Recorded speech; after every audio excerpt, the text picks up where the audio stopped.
ఇప్పుడు నేను వేదగణితంలో ఒక అద్భుతమైన సూత్రం అంత్యయోహ దశకేపి ఫార్ములా ద్వారా మీ ముందుకు వస్తున్నాను. రెండు కండిషన్స్ సాటిస్ఫై అయితే సింపుల్గా మల్టిప్లై చేయొచ్చు. చూడండి, first condition units digit total 10 అయి ఉండాలి, రిమైనింగ్ నెంబర్స్ సేమ్ అయి ఉండాలి. యూనిట్స్ డిజిట్స్ టోటల్ 10 అయి ఉండాలి, రిమైనింగ్ నెంబర్స్ సేమ్ అయి ఉండాలి. ఎంత సింపుల్గా ఆన్సర్ చేయొచ్చో ఒక్కొక్క ఎగ్జాంపుల్ చూద్దాం. ఫస్ట్ ఎగ్జాంపుల్ చూడండి, 74 × 76. ఇక్కడ యూనిట్స్ డిజిట్ టోటల్ 10 వస్తుంది, మిగతా పార్ట్ సేమ్ ఉంది 7. ఎలా మల్టిప్లై చేయాలి? జస్ట్ ఈ రెండు మల్టిప్లై చేయండి. 4 × 6 = 24. ఇక్కడున్న నెంబర్ కన్నా ఒక నెంబర్ ఎక్స్ట్రా, ఒక నెంబర్ పెద్ద నెంబర్తో మల్టిప్లై చేయాలి. ఇక్కడ 7 ఉంది కాబట్టి 7 + 1 7 × 8 = 56. 5 6 2 4 ఆన్సర్ అయిపోయింది. ఈ ఎగ్జాంపుల్ చూద్దాం. 1 × 9 09, సింగిల్ డిజిట్ ఉండకూడదు. 1 9 టోటల్ చేస్తే 10 వచ్చేలా ఉంది. మిగతా పార్ట్ 5 సేమ్ ఉంది. సో 5 కన్నా ఒక నెంబర్ ఎక్కువ, 1 more than 5. 5 × 6 30 ఆన్సర్ అయిపోయింది.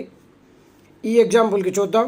ఇక్కడ కూడా చూడండి, first condition units digit total 10 వస్తుంది, మిగతా పార్ట్ సేమ్ ఉంది. So direct answer 5 5 = 25. ఈ నెంబర్ని దాని తర్వాత నెంబర్తో మల్టిప్లై చేద్దాం. 6 7 = 42. ఈ ఎగ్జాంపుల్ చూద్దాం. 3 × 7 21. రిమైనింగ్ పార్ట్ చూడండి, మిగిలిన పార్ట్ 12, తర్వాత నెంబర్ 13.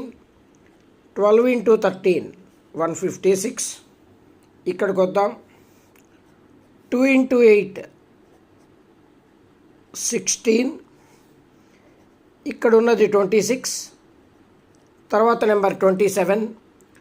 26 × 27 702. So answer 70216. మళ్ళీ చూడండి, రెండు కండిషన్స్ సాటిస్ఫై అయ్యేలా ఉంటే సింపుల్గా ఆన్సర్ చేయొచ్చు. First condition units digits total 10, second condition remaining numbers same. అలా ఉన్నప్పుడు యూనిట్స్ డిజిట్ మల్టిప్లై చేసి మిగిలిన భాగాన్ని ఆ తర్వాత నెంబర్స్తో మల్టిప్లై చేస్తే డైరెక్ట్ ఆన్సర్ వస్తుంది. అయితే గుర్తుంచుకోవాల్సిన విషయం, రెండు కండిషన్స్ ఖచ్చితంగా సాటిస్ఫై అవ్వాలి. ఏ ఒక్కటి సాటిస్ఫై అవ్వకపోయినా ఈ ఫార్ములా ఉపయోగించలేము.